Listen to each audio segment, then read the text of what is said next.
Une coopérative de travail, c'est une entreprise dans laquelle les décisions sont prises par les membres travailleurs et travailleuses qui en sont les copropriétaires. La structure de la coopérative de travail repose donc sur la combinaison de deux composantes. Une composante vie associative et une composante entreprise. Chacune des deux composantes est fondamentale, mais parfois c'est un défi d'apprendre à les conjuguer. C'est pourquoi on parle souvent de la dualité association-entreprise et des tensions et paradoxes que ça peut générer. Dans la composante associative et ses instances, c'est-à-dire l'Assemblée générale des membres, le conseil d'administration, les membres sont égales et égaux. On applique la règle d'une personne, une voix, un membre, un vote.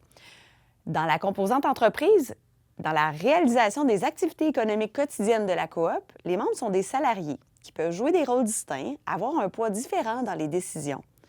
C'est un peu comme si on avait deux organigrammes dans lesquels les mêmes personnes peuvent jouer des rôles différents selon qu'on est du côté de l'association ou de l'entreprise.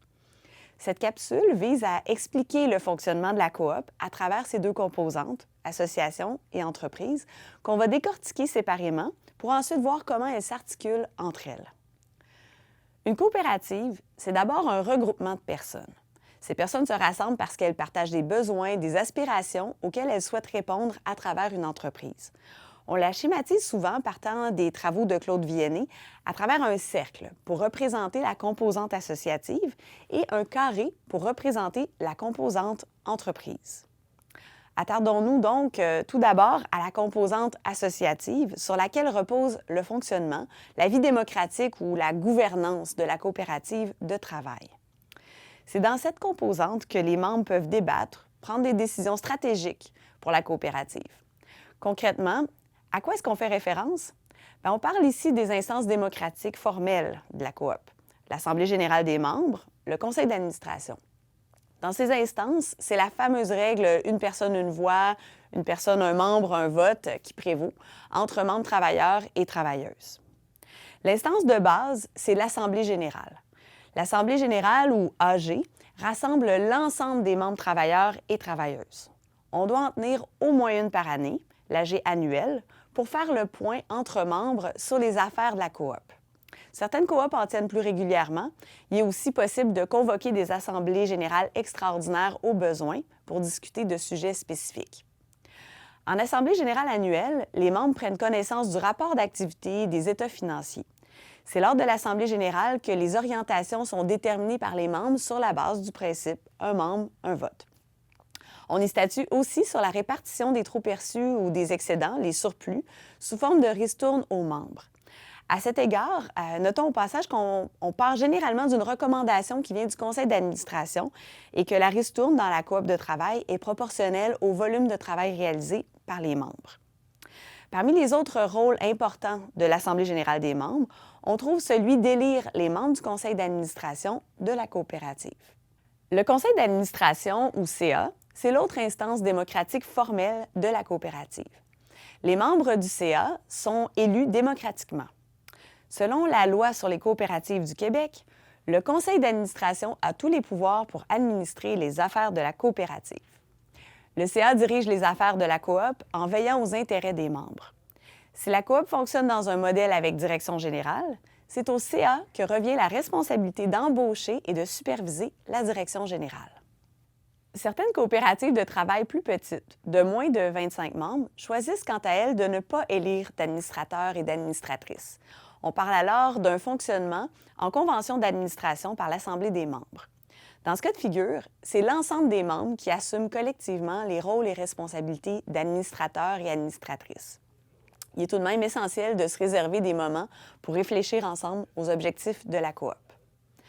Malgré quelques variantes, on a tout de même, côté association, des dénominateurs communs à toutes les coopératives. Des instances, une Assemblée générale des membres travailleurs et travailleuses en coop de travail et un conseil d'administration ou une convention d'administration. Dans ces instances, les membres se prononcent comme copropriétaires sur les grandes orientations. Ils prennent des décisions stratégiques pour la coopérative de manière démocratique, selon la règle « une personne, une voix, un membre, un vote ». Mais une coopérative, c'est pas qu'une association de membres. C'est une entreprise en bonne et due forme. Elle a un modèle d'affaires, une activité économique bien réelle. Elle vend des produits, des biens et services sur un marché. La composante entreprise est donc celle de la gestion des opérations, de l'activité économique de la coop. En effet, opérer une entreprise au quotidien, ça requiert qu'on organise le travail de l'équipe. Qui fait quoi? Quel est le carré de sable de chaque personne pour assurer le bon fonctionnement de l'entreprise? C'est ici qu'entrent en scène les différents modèles d'organisation. En effet, le modèle d'organisation des coopératives de travail peut varier grandement selon le secteur d'activité, la taille de la coop, les valeurs des membres.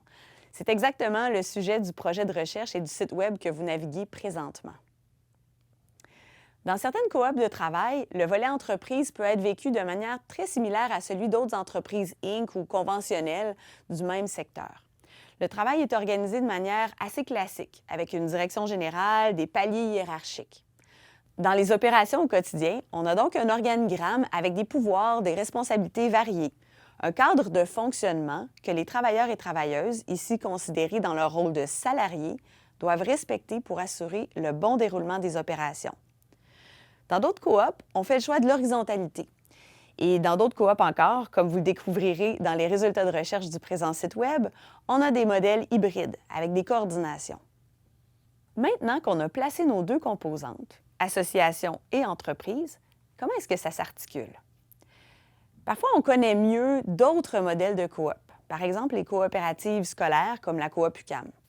Dans ce type de coop-là, qu'on appelle des coops de consommateurs, les personnes impliquées dans les deux composantes ne sont pas les mêmes. Par exemple, à la coop UQAM, on trouve des membres usagers à l'Assemblée générale, au conseil d'administration. Mais ce ne sont pas nous, les membres, qui assurons les opérations des magasins. Ce sont des salariés. Dans la coopérative de travail, un élément particulier, c'est que ce sont les mêmes personnes, soit les membres travailleurs et travailleuses, qu'on retrouve à la fois dans nos instances de vie associative et dans les activités de l'entreprise. Ça mène très souvent à des configurations fort intéressantes. Prenons l'exemple d'une coop de travail où le volet entreprise est géré par une direction générale, une DG. Mais comme DG, cette personne-là, elle dispose de certains pouvoirs, d'une marge de manœuvre décisionnelle par rapport à son équipe de travail. Or, du côté association, on se rappelle que ce sont les membres du conseil d'administration qui supervisent la personne à la direction générale. Donc, ces personnes-là relèvent pourtant de la direction générale dans les opérations. En d'autres mots, les travailleurs et les travailleuses sont au CA, encadrent et orientent leur DG. Mais ces travailleurs et ces travailleuses-là sont aussi salariés, subordonnés à la DG qui, elle, doit veiller à ce que les orientations du conseil d'administration soient bien réalisées au quotidien. Et les stratégies de ce conseil d'administration, elles doivent respecter les grandes orientations de l'Assemblée générale. Ça crée donc un contre-pouvoir intéressant pour garantir une vitalité démocratique, mais ce n'est pas sans causer de potentielles tensions et des paradoxes. Un autre cas intéressant, c'est celui des coopératives en horizontalité complète, où les membres disposent de pouvoirs égaux à la fois dans les instances démocratiques côté association et dans le quotidien de l'entreprise. Pour les membres, il peut y avoir donc un défi de distinguer les espaces pour prendre des décisions de différents types.